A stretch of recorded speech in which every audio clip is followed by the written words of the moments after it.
नमस्कार दोस्तों, आपका स्वागत है मेरे यूट्यूब चैनल कोर्ट डिसीजन में। सुप्रीम कोर्ट ने 17 मार्च 2026 को अपने एक ऐतिहासिक फैसले में यह कहा कि 3 महीने से अधिक उम्र के बच्चों को गोद लेने वाली महिलाओं को भी 12 सप्ताह या लगभग 3 महीने का सवैतनिक मातृत्व अवकाश मिलेगा।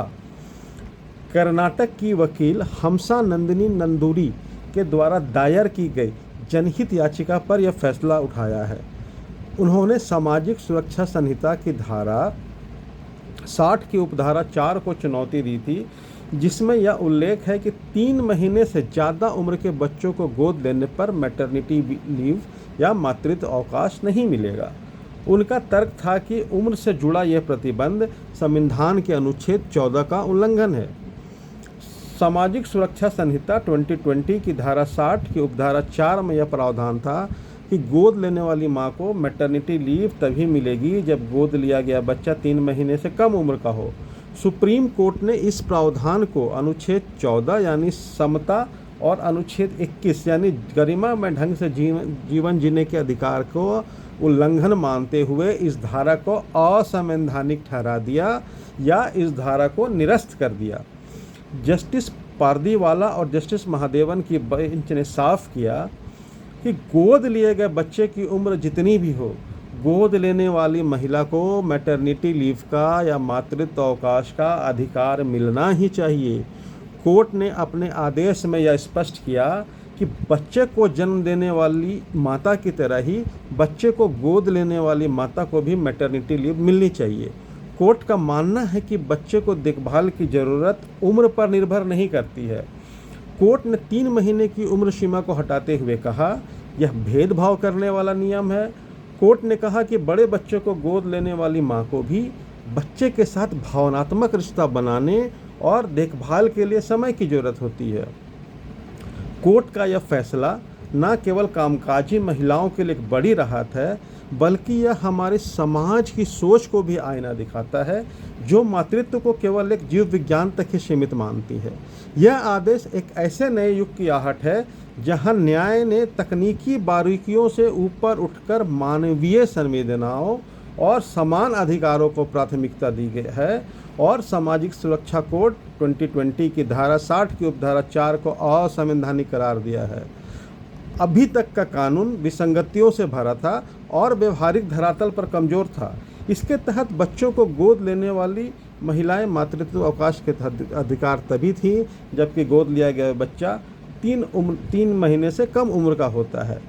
आपको भी पता है कि वास्तविकता यह है कि भारत में प्रक्रियाएं इतनी दुरूह हैं और इतना समय लेती हैं कि बच्चों को अडॉप्ट करना संस्थाओं के माध्यम से जटिल प्रक्रिया इतनी लंबी है कि यह 3 महीने से कम में के समय कम सीमा में पूरा कर पाना अपने आप में ही एक असंभव कार्य है।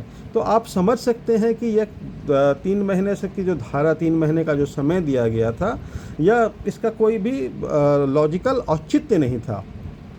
ऐसे में यह व्यवहारिक रूप से अत्यंत कठिन था और ये पुराने प्रावधान एक छलावे से अधिक कुछ नहीं था, क्योंकि ये दत्तक माताओं को उनके हक से वंचित कर देता था। जिसका मुख्य उद्देश्य आदमी और बच्चों के बीच में, आदमी मतलब माताओं और बच्चों के बीच में एक बॉन्डिंग या भावनात्मक चुनाव को मजबूत करना था, जो एक स्वस्थ समाज की नींव होती। न्यायालय के फैसले से जुड़ी मुख्य बातें और बिंदु इस तरह से हैं। पहला, आयु सीमा खत्म। सुप्रीम कोर्ट ने सामाजिक सुरक्षा संहिता की धारा 60 की उपधारा 4 को असंवैधानिक करार दिया गया है और अब 3 महीने से ज़्यादा उम्र के बच्चों को गोद लेने पर भी 12 हफ्ते का मैटरनिटी लीव मिलेगा। बच्चों की अधिकतम उम्र सीमा क्या होगी, यह न्यायालय द्वारा स्पष्ट नहीं किया गया है। दूसरा, समान अधिकार। अदालत ने स्पष्ट किया कि गोद लिया हुआ बच्चा जो है वह जैविक बच्चे या बायोलॉजिकल बच्चे के समान ही है और परिवार का निर्धारण केवल जैविक कारकों से ही नहीं होता है। अदालत ने यह भी स्पष्ट किया कि सरोगेसी द्वारा लिया गया बच्चा को भी यह अधिकार मिलेगा, कि माताओं को भी यह अधिकार मिलेगा। साथ ही यह भी कहा कि मैटरनिटी लीव जो है एक मौलिक अधिकार है। सुप्रीम कोर्ट ने 23 मई 2025 के एक अन्य फैसले का हवाला देते हुए यह दोहराया कि मातृत्व अवकाश जो है नियोक्ताओं की ओर से कोई एहसान या रियायत नहीं है, बल्कि अनुच्छेद 21 के तहत दिया गया एक कानूनी और मौलिक अधिकार है। एक विशेष बात यह भी रही कि सुप्रीम कोर्ट ने अपने फैसले के दौरान पिताओं की भूमिकाओं पर भी बात की। उसने केंद्र सरकार को पितृत्व अवकाश और या कहें कि पेरेंट लीव पर भी एक ठोस नीति बनाने की सलाह दी। सुप्रीम कोर्ट का यह स्पष्ट कहना था कि बच्चों के पालन पोषण में पिताओं की भागीदारी भी उतनी ही जरूरी है, इसीलिए इसे सामाजिक सुरक्षा के लाभ के दायरे में लाना चाहिए। हालांकि कुछ कंपनियां जो अच्छी कंपनियां हैं उन्होंने अपने यहाँ पितृत्व अवकाश भी दे रखा है या पैटर्निटी लीव का प्रावधान है उनके यहाँ पे, कहीं 15 दिन का है, कहीं 30 दिन का है, बट यह जो है काफ़ी नगण्य है। काफ़ी कम कंपनियां जो है इस तरह के पितृत्व अवकाश को अपनी पॉलिसी में समाहित करती हैं। सुप्रीम कोर्ट द्वारा दिए गए निर्णय के बाद अब सरकार इस पर कोई कानून बनाती है तो यह लैंगिक समानता की दिशा में एक क्रांतिकारी कदम होगा।